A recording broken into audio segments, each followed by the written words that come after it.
Well, welcome viewers. Australia's East Coast shark epidemic, a behavioural, environmental and public safety assessment.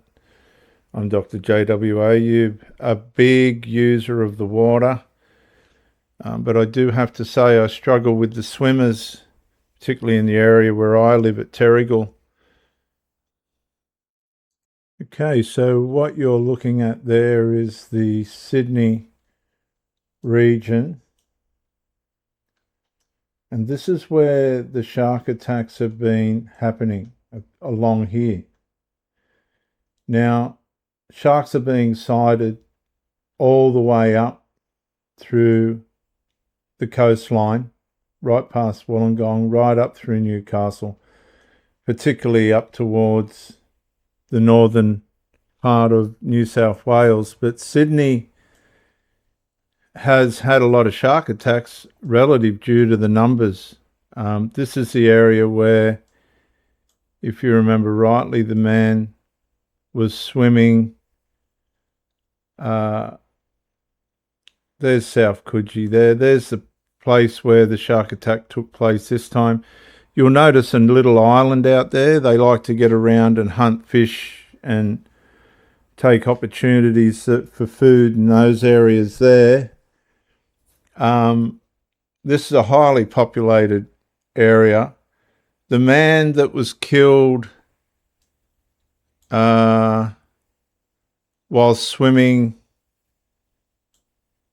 off Little Bay was in this area here, along here. And that was a tragic, but they're getting hit left, right and centre at the moment, coming back to where the latest one's been in here.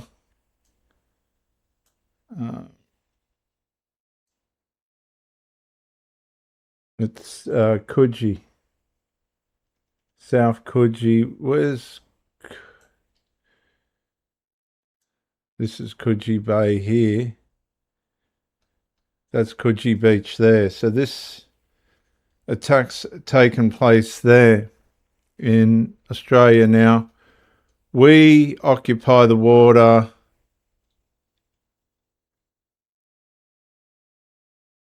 here on the Central Coast. But what people don't realise is these sharks travel up and down the coast.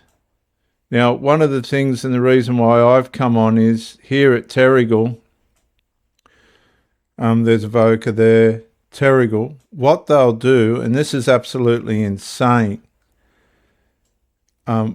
it's absolutely insane. They jump in there, they get in, walk down the rocks and jump in there on a Saturday morning and swim around all the way around that little headland back into here.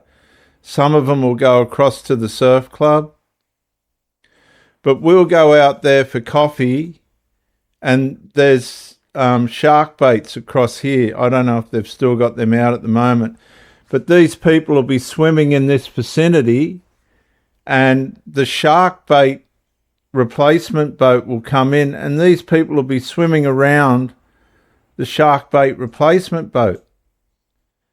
And it's just mind-boggling how they're putting their life into their own hands. Australia's East Coast is experiencing a growing perception of a shark epidemic. And the question is not simply whether shark attacks are increasing, but why encounters are becoming more visible, more severe, more psychologically dominant in the public consciousness. Recent attacks from Sydney Harbour to Coogee have reignited debate over public safety, shark conservation, surveillance technology, and the future of Australia's beach culture.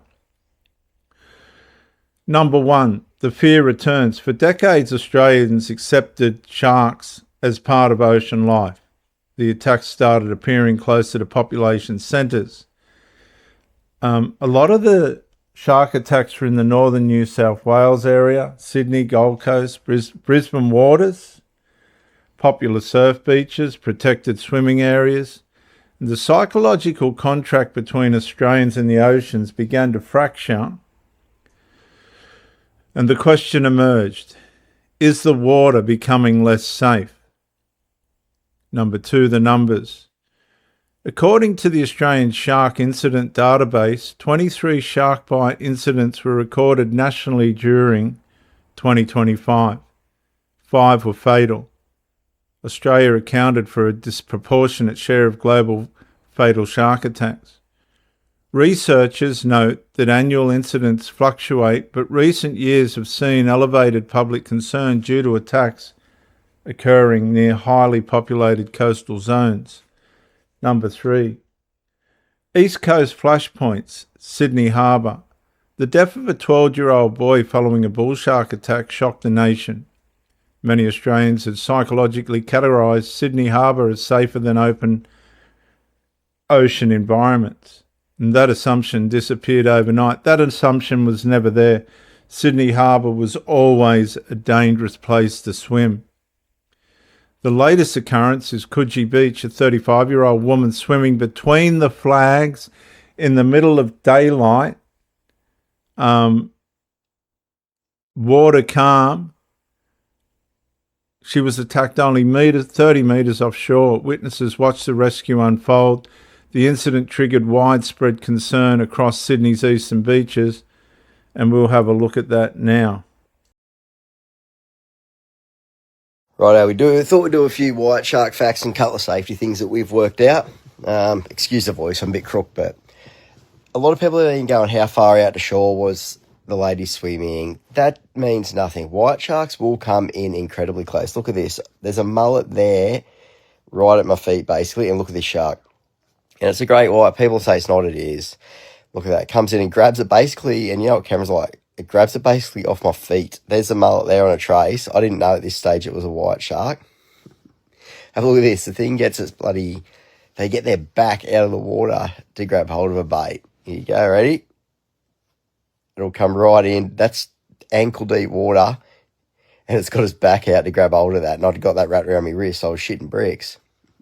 So what we figured out of them, you can see on the days like that, the westerly, it is dead flat. They will always sit behind the furthest wave out. It doesn't matter whether it's a foot off the shore, 300 feet, that's where they'll be. So a lot of people say to me yesterday, how do you know it's a white? It'll be a bull shark, they're aggressive. White sharks are fucking aggressive as well. The thing is, when the water's clear and it's flat, chances are, and it's this time of the year, chances are it's going to be a white shark. And tigers are becoming pretty prevalent along the New South Wales coast as well, which is a bit concerning, but we'll deal with them later. We can actually get rid of them, so they'll be right. But these things are not in small numbers either. I usually leave them alone because people go, oh, they're protected, you know, jaws, stigma, you're fear-mongering. Mate, fuck your fear-mongering. It is at that time now, people need to know the truth. Have a look. All of these videos, I don't target them. I'm just mucking around with the camera, and these are all great white sharks. And they're all off local beaches to me. Redhead, Blacksmiths. The one in close was at Stockton. One of these is even maybe or maybe not on a very popular Sydney beach in one of the hidden corners one afternoon. But, you know, so basically with the whites, as you watch this, they'll grab and swim before they eat. So that's why a lot of people get let go. They grab you up, you carry on, they'll let you go. Even this one, that's a big fish, doesn't eat it straight away. They always swim with it a bit before they'll eat it. This is footage no one will ever get again, this bit. I think it's this one. You actually get to go for a ride on the back of its fin as it breaches. We've tried to show people this footage in the know, but it's, oh, you're playing with see that? We're on the back of its fin as it breaches. People are going, oh, you're playing protected species. We can't show anyone. It is wild. The amount of these great whites is incredible. People are going to hide from it and say it's not. It is. Oh, I've never said it before. Shark Smart are dangerous. All the crap Shark Smart go on with is going to get, it has, and it's going to get more people killed. They've got no idea what they're talking about. They're reading books and they're going on with that. Shark Smart is dangerous.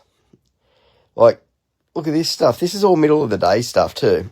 Great white attacks are more common, but most common between it's like 10 o'clock and 11:30 or something. Once you get dead flat, whenever it's flat and smooth, you're at a greater risk of great white shark attacks, and that is a guarantee. And like you can see how we're in there. The lengths we go to let these things go is incredible. But please, it's like rain, dirty water. That's all bullshit with these. These things are in crystal clear waters. They'll be in a foot of water. They'll feed aggressively any time of the day. The thing with them is, it doesn't matter. All the stuff that they tell you about sharks goes out the window when it comes to these guys. This is the only post I'm going to do about these. If you want to listen, you listen. If you don't, you don't. But yeah, those that need to will.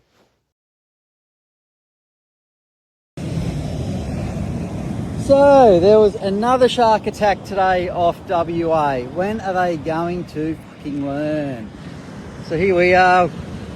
Come down just for a couple of hours. I just got one bait out with a camera. The surf's pretty big, so if there's any, I had to do 400 metre drop just to get out behind the surf.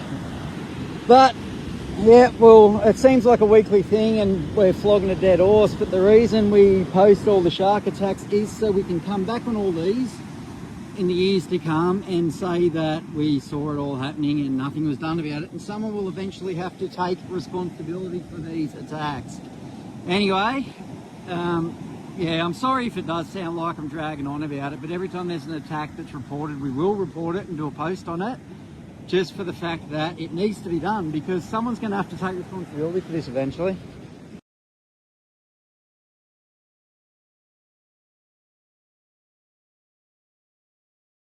Well, here's the video from today. So, yeah, as I said last night, I was just going to go out today and get some bait, which happened really quick, actually.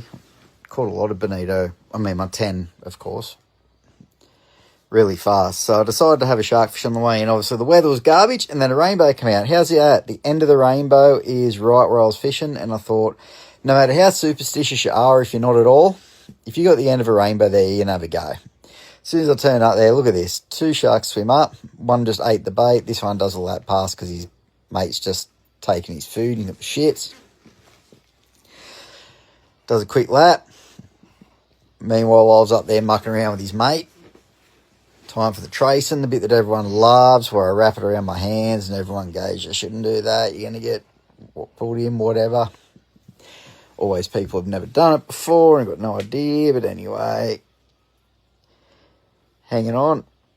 He's not a real big fish, but he gave me a bit of fun on the wire there. Just doing a bit of carrying. I still hadn't seen what it was at this stage because I wasn't sure how big it was. It sort of fought a bit weird, but that's why right there, because the hook's real deep, so it fought a bit different. So yeah, just wrap it around the cleat so I don't have to get the wire to slide through. And of course it slides from around the cleat anyway.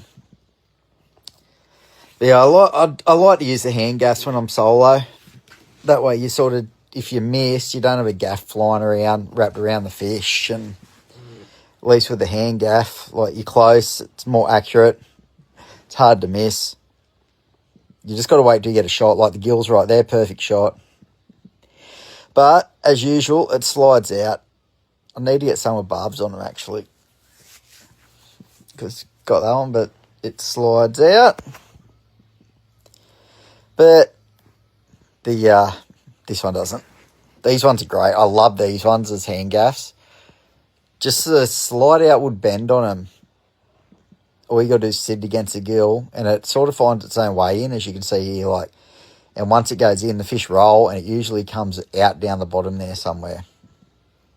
So now it's over. You can see, yeah, come out down the bottom. There you go. Now it's over.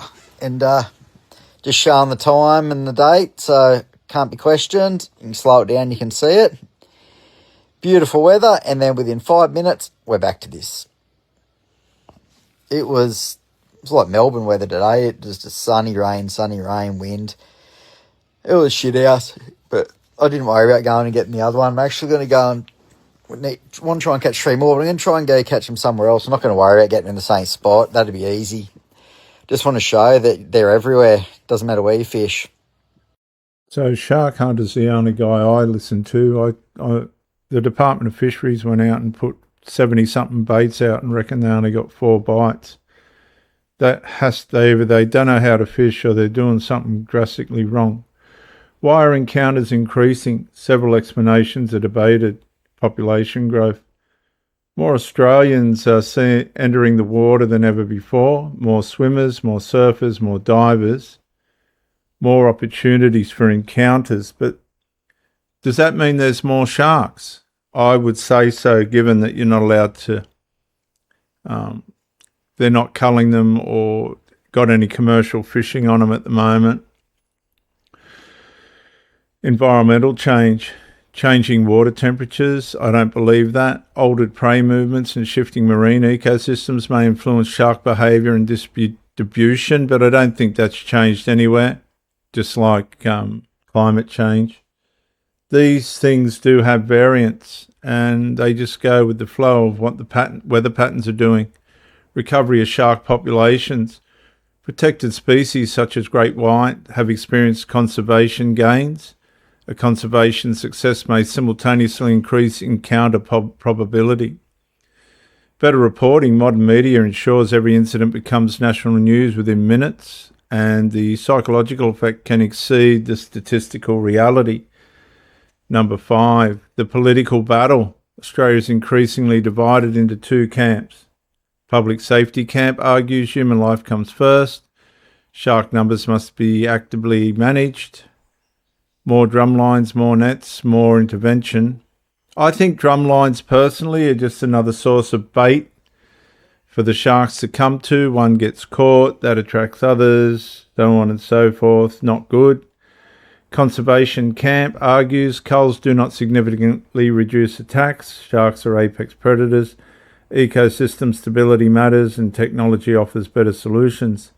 Part 6, future battlefield may not be the shark. It may be detection. Emerging systems include AI-powered drones, aerial surveillance, smart drumlines, real-time tracking and beach warning networks. New South Wales officials have increasingly discussed making Australia a world leader in shark detection technology. Part 7, the civilisation question. Australia's national identity is deeply tied to the ocean. Surfing, swimming, fishing, boating, beach culture. Every major shark attack creates more than physical injury. It creates hesitation, fear. Well, I'm a hydrofoiler, a wing hydrofoiler. I'm hesitant at the moment. I've got no desire to get in the water at the moment. No. It does create hesitation, fear, behavioural withdrawal. The subtle question enters the national psyche. Can Australians trust the water? My conclusion, viewers, and I've asked Hal from Sharks Happen on YouTube if he'll give me an interview. I'm not sure if he will, but I would love to sit and listen to Hal from Sharks Happen on YouTube. I hope he takes my invitation. I did ask the Shark Hunter, but I'm probably not popular enough for him or Hal. Whether this is a true shark epidemic or highly visible concentration of incidents remains debated. I'm going to go with shark epidemic. What is undeniable is that Australia's east coast is entering a new era of shark awareness. The challenge ahead is not choosing between people and sharks. The challenge is determining how a beach nation preserves both public safety and ocean stewardship while maintaining confidence in the waters that help define its identity. I'm Dr. JWA, your Pro-Theologist exclusive channel, Pro-Theologist channel. I do advise you to subscribe to Shark Hunter on Facebook. Have a look at Sharks Happen with Hal on YouTube. Bye for now.